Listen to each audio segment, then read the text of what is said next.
has been talking obsessively about the 1%. And no wonder. The wealthy and the well-connected have a direct line to Justin Trudeau. Whenever his millionaire and billionaire friends called, Justin Trudeau jumped at the chance to hand them millions of dollars, whether there was any reason for it or not. It's clear that under Trudeau, the more you have, the more you get. Now this simply isn't right. Under Justin Trudeau, there are millions of Canadians who are working harder than ever before with little to show for it. Sous Trudeau, des millions de Canadiens et Canadiennes travaillent plus fort que jamais sans voir de résultats. It's time for a government that puts your needs first. Yesterday, I unveiled my plan to do just that. My plan for you to get ahead. Unlike Trudeau, a new Conservative government will put more money in your pockets so you can get ahead. Il est temps d'avoir un gouvernement qui traite vos besoins en priorité. Hier, j'ai présenté mon plan pour le faire. Mon plan pour améliorer votre quotidien. Contrairement à Trudeau, un nouveau gouvernement conservateur va mettre plus d'argent dans vos poches pour que vous puissiez améliorer votre quotidien. Now, how are we going to do it? First, we're going to cut taxes.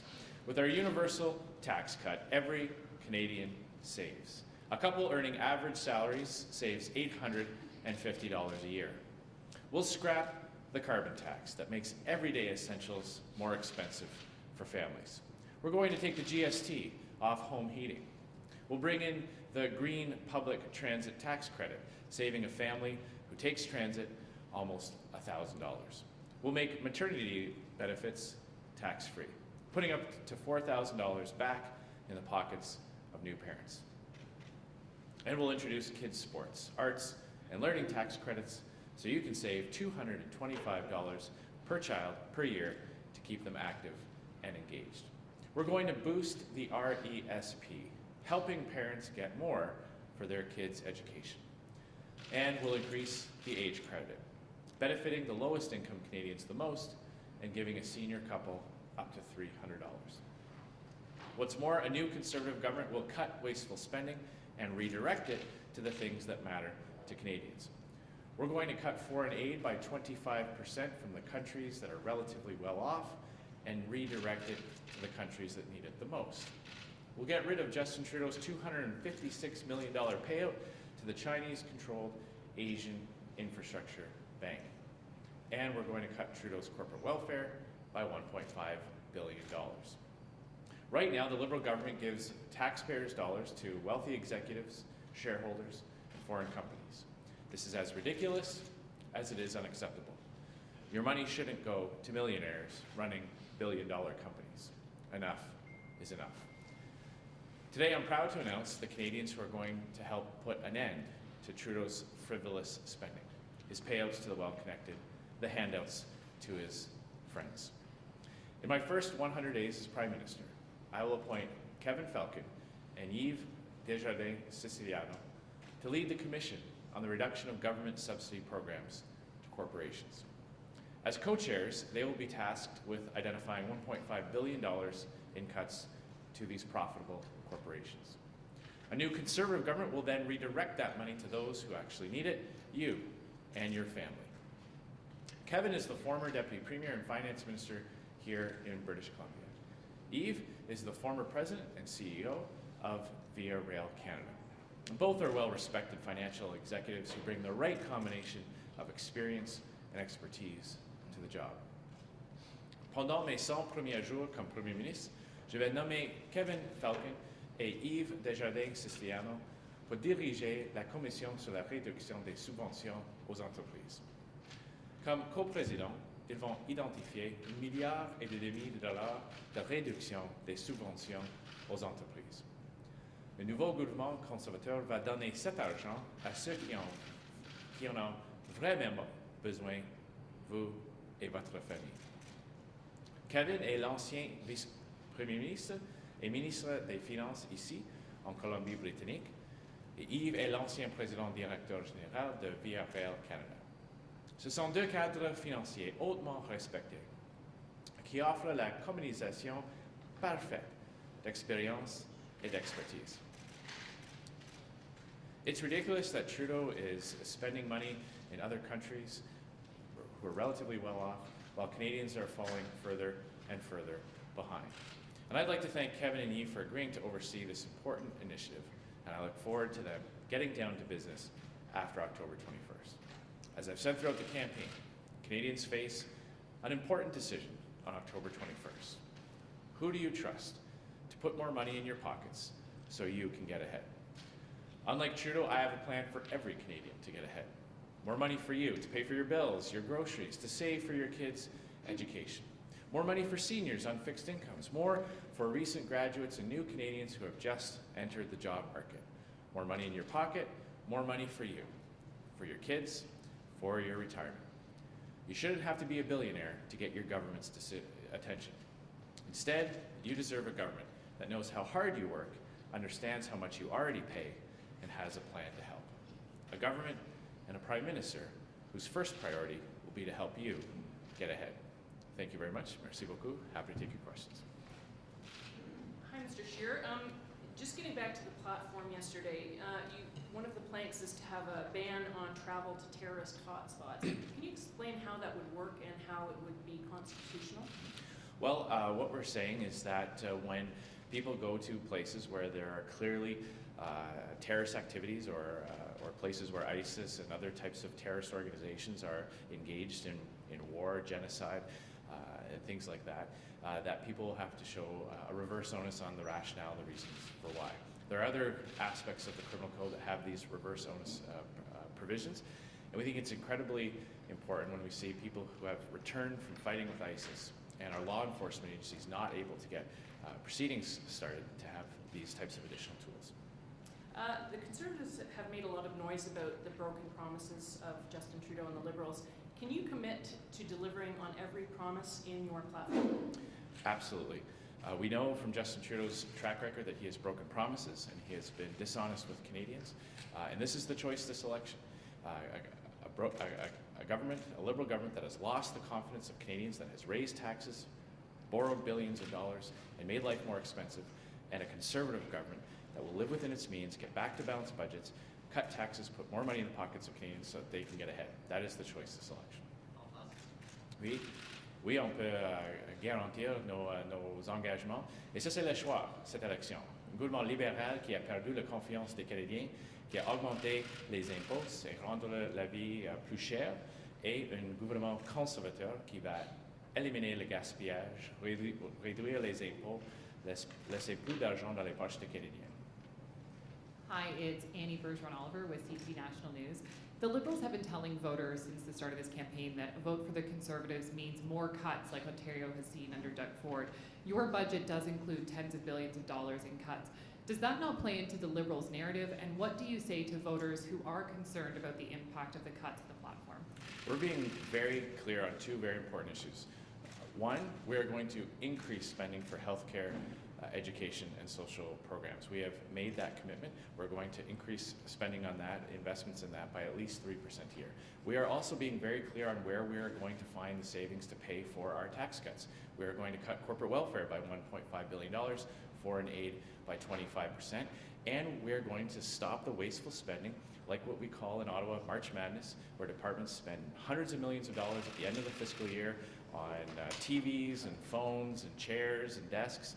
And we're going to put that money back in the pockets of Canadians with our tax cuts, our universal tax cut, scrapping the carbon tax, taking the GST off home heating. That is the choice this election.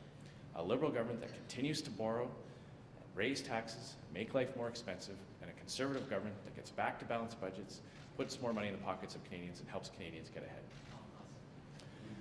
Oui, alors nous avons été toujours clairs. On va éliminer 1,5 milliard de dollars de les subventions corporatives et 25% de l'aide étrangère. Et on va éliminer le gaspillage au département comme on s'appelle en Ottawa the March Madness, où les départements dépensent des millions de dollars sur les choses comme les chaises, les nouveaux ordinateurs, les choses comme ça. Et on va rendre la vie plus abordable avec les baisses d'impôts. Ça, c'est le choix de cette élection. On a different subject, we're in a hotel today that's attached to a casino, and it's been estimated that more than $2 billion last year alone of dirty money flowed through BC casinos. I'm wondering what your plan is to crack down on money laundering, and if you would work with the NDP government provincially here in BC to try to end some of that practice. Well, absolutely, yes. We've already made the announcement that we will conduct an inquiry into money laundering as it relates to real estate. That is something that has an impact on higher housing prices in many of our major cities. And of course, as we learn more about the situation here in British Columbia, we will absolutely work closely with the provincial government to crack down on money laundering and all the related types of criminal organizations and criminal offenses that go with it. Bonjour, le président de Radio-Canada. J'ai une question à vous, j'ai une question pour vous sur la culture. Quand vous étiez à la chefferie du Parti conservateur, vous disiez qu'il pourrait y avoir des compressions à CBC. Là, dans votre plan hier, j'ai pas eu l'impression de voir des compressions en culture, mais j'aimerais juste comprendre, c'est quoi votre plan pour la culture? Est-ce que les budgets, Radio-Canada, CBC, ONF, Téléfilm Canada, etc., continuent d'augmenter comme c'est prévu, sont gelés, ou vous faites des compressions? Oui, alors on va continuer d'investir dans la culture. C'est très important comme un pays de reconnaître notre histoire, notre culture, les environnements très importants dans notre passé. J'ai fait une annonce que je vais rendre les frais pour les musées. On va éliminer les frais pour les musées nationaux. Et on va continuer de maintenir les investissements, d'assurer que les fonds aient l'argent nécessaire pour faire le travail. On va éliminer le gaspillage. Ce n'est pas une question de les programmes ou les services pour les Canadiens. C'est le gaspillage. C'est le gaspillage comme le March Madness, comme le fait qu'il y a des départements qui engagent les consultants extérieurs avec les salaires très élevés, quand on a des fonctionnaires avec l'expérience qui peuvent faire le même travail, des choses comme ça. On va éliminer le gaspillage dans ces endroits-là pour baisser les impôts pour les Canadiens. Et dans les institutions culturelles, est-ce que vous allez éliminer le gaspillage, comme vous dites? Est-ce que vous allez essayer ou demander à ces institutions-là d'être plus raisonnables? Juste m'assurer qu'on comprenne bien. Ça, c'est nos annonces hier, c'est ciblé sur les départements. C'est vraiment, quand on a des édifices vides partout au Canada, le gouvernement doit payer pour les édifices sans occuper, 100% occupés.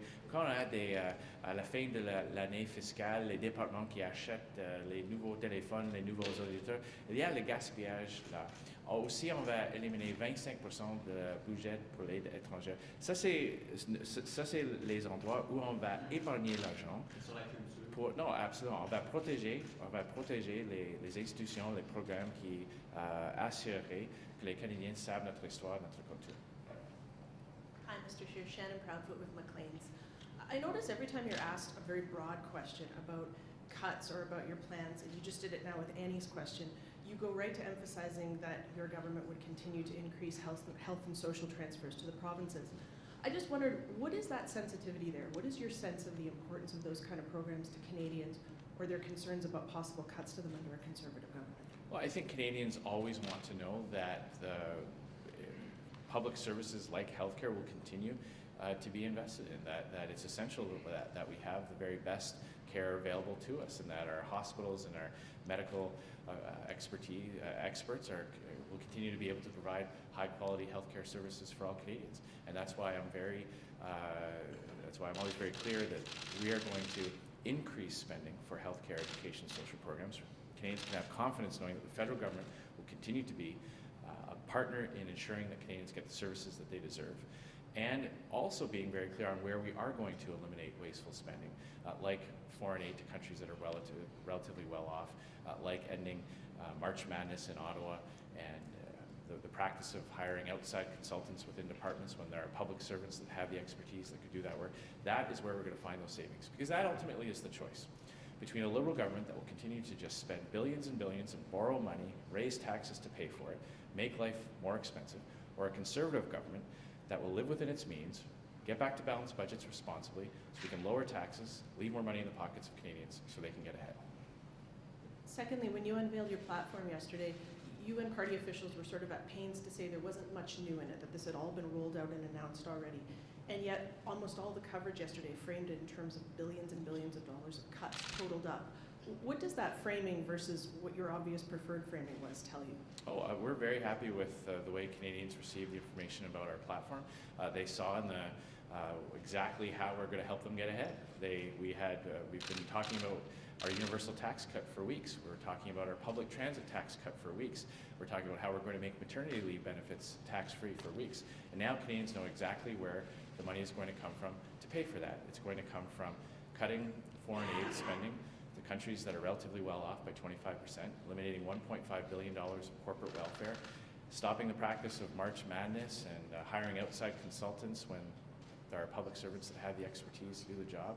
And we're going to put that money back in their pockets. And again, that is the choice of selection. We know that under Justin Trudeau, he will continue to borrow billions and billions of dollars, and the deficit will cost Canadians because they will have to pay the interest on that new debt. That is Justin Trudeau's choice. My choice is to get back to balanced budgets so we can leave more money in the pockets of Canadians so they can get ahead. Andy Blatchford, Canadian Press. Mr. Scheer, as Prime Minister, you would appoint the next Bank of Canada governor in just a few months. What are you looking for in a new bank governor, and would you be open to extending Governor Polaz's mandate? I think one of the things we want to make sure is that Canadians can have confidence that the Governor of the Bank of Canada operates independently, looks at economic indicators to make decisions about monetary policy. These are the types of decisions that the governments face, and we'll look at that when the time comes. Right now, we're focused on earning the trust of Canadians on October 21st, ensuring that they know exactly what they're going to get from a Conservative government, how we're going to lower taxes, put more money in their pockets so they can get ahead. And part of possibly extending Governor Polaz's mandate? Again, those are things we'll look at after the election. We're focused right now on earning the trust of Canadians. That's our focus for the next 9 days. And would you support an adjusted mandate for the Bank of Canada itself, such as a change to the current 2% inflation target? Again, right now we're focused on ensuring Canadians know exactly what's in our platform. The things that we're going to implement after October 21st will be what's in our platform, and Canadians can have confidence that we're going to lower their taxes, get back to balanced budgets, so we can leave more money in their pocket. Hi there, Mr. Scheer. David Cochran with the CBC. We've got 9 days left. If you look at the top line polling numbers, you and the Liberals have pretty much been in a statistical tie. Nobody seems to be in the majority territory right now. So with 9 days left to go, what do you need to do to break through to try to get your party into majority territory? We're feeling very optimistic, very confident as to where we're at in this campaign. We just had an event last night with over 1,200 people from all over the region in British Columbia coming to our event, excited. We're hearing from our candidates, more and more volunteers are coming out to get the message out, to get the vote out. The early indications from our advanced polls are very, very encouraging. So I'm confident that over the next 9 days, when Canadians see the choice, and now that they see Justin Trudeau continually launching negative attacks and making things up and doubling down on his massive deficits and knowing that taxes will go up to pay for that. They see that on the one hand, and they see our plan, which is fully costed, which shows exactly how we're going to get back to balanced budgets. We stop borrowing money. I believe that Canadians are going to be very happy with that choice to vote Conservative. Oui. Il y a 9 jours qui restent dans cette campagne. Nous sommes très confiants. Nous avons eu plus de 1200 personnes hier soir à un événement à Langley. Et c'est clair que nous sommes très confiants et nos candidats nous disent qu'il y a plus de bénévoles qu'au début de la campagne et les réponses à l'époque étaient très encourageantes. Les Canadiens savent le choix, les augmentations des impôts et le coût de la vie avec les libéraux et les baisses d'impôts et une vie plus abordable avec les conservateurs. If we do end up in an outcome of a hung parliament, which seems the most likely outcome at this point, 9 days out, do you attempt to try to form a minority government? Is there a natural partner there for the Conservatives? Because when you look at the options on issues such as climate pricing or pipelines, there's not a natural fit. So if we do end up with this hung parliament that seems likely at this point, how do you handle that? Who do you go to? We are going to be finishing off this campaign for the next 9 days, asking Canadians to put their confidence in us to endorse our plan for a more affordable life, for lower taxes, for a government that lives within its means. I'm very optimistic that Canadians are going to give us the mandate to implement that agenda. Nous sommes très confiants. Nous avons proposé un plan pour rendre la vie plus abordable, pour baisser les impôts, et je suis confiant que les Canadiens va nous donner un mandat. Hi, Bob Mackin with the Breaker.News. I'll make another reference to the location here being in a casino complex and that being a major issue here in British Columbia.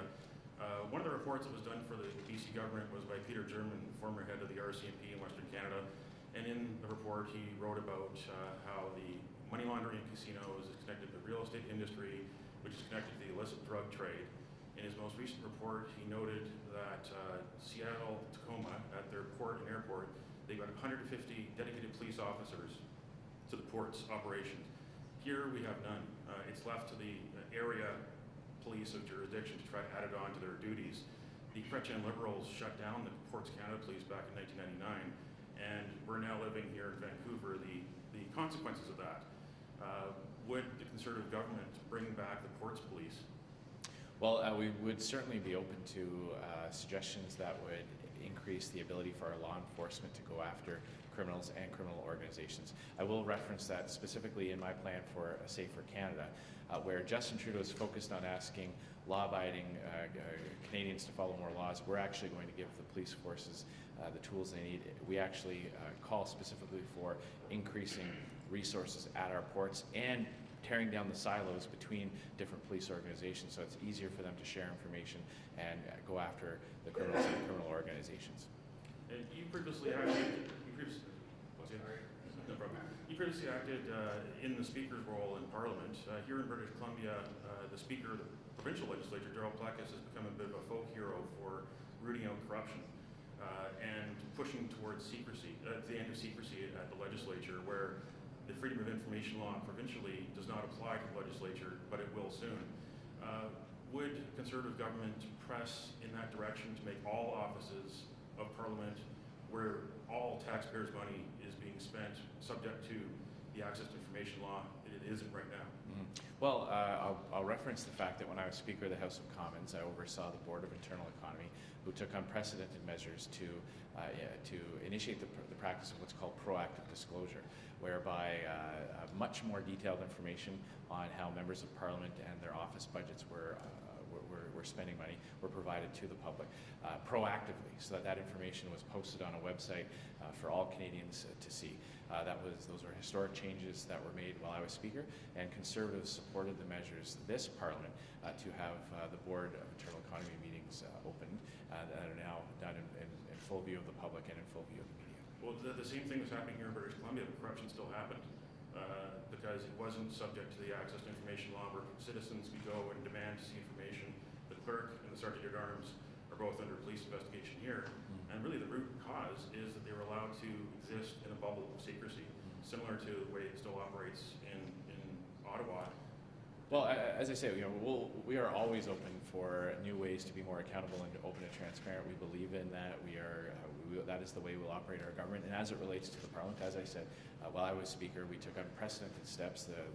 The regime for proactive disclosure got much more detailed, provide much more information to Canadians. And again, now those Board of Internal Economy meetings are open to the public, and we are more than willing and more than happy to continue down that road of becoming even more open and transparent for Canadians. I firmly believe as a Conservative that any time the government takes your money and spends it, they have to be accountable for where that goes. That includes all branches of government, and that's exactly how we will govern in the future. And how much will Kevin Falcon be paid? What's that? How much will Kevin Falcon be paid for this assignment? That'll be subject to when we form government putting this commission together. I'm very excited to have his expertise on this. When he was minister here in British Columbia, not only was he instrumental in looking at eliminating the corporate welfare at the provincial level, but also in ensuring that the regulatory regime here in British Columbia actually had benefit for economic growth. Hi, Mr. Scheer, Mercedes Dickinson, Global News. Your party was running Facebook ads targeting the Chinese language community in Chinese, accusing the Liberals of planning to legalize hard drugs. You haven't said anything like that in English. Do you believe that the Liberals are going to legalize hard drugs? Because there's not really anything about that in the platform. Well, I point you to their own comments. The fact that at the Liberal convention, this was a policy proposal that was supported. High-profile star candidates and members of Parliament have indicated their support for decriminalization. And when Justin Trudeau was asked this question specifically, the best he could come up with was that it was not something that he would do right away. He has never clarified exactly what that meant in English. This is something that is very important for Canadians to know about, and so we are telling them that these are the types of things that Liberals speculate about before the election and then implement after the election. But the Liberals haven't actually said that they're going to do that and only ran the ads in Chinese. Why run them in Chinese but not in English? Well, we've called attention to the Liberals' inability to become clear on this in English and French. And of course, this is something that Canadians have a right to know about. Whether or not they're going to give Justin Trudeau a second mandate where he will continue to go down this road of making drugs more accessible. The fact that he's been unable to come clean on it and speak clearly on it, the fact that his members of his caucus support it, and that at their policy convention this was proposed and supported, I believe Canadians have a right to know that. Merci beaucoup. Thanks very much, everyone.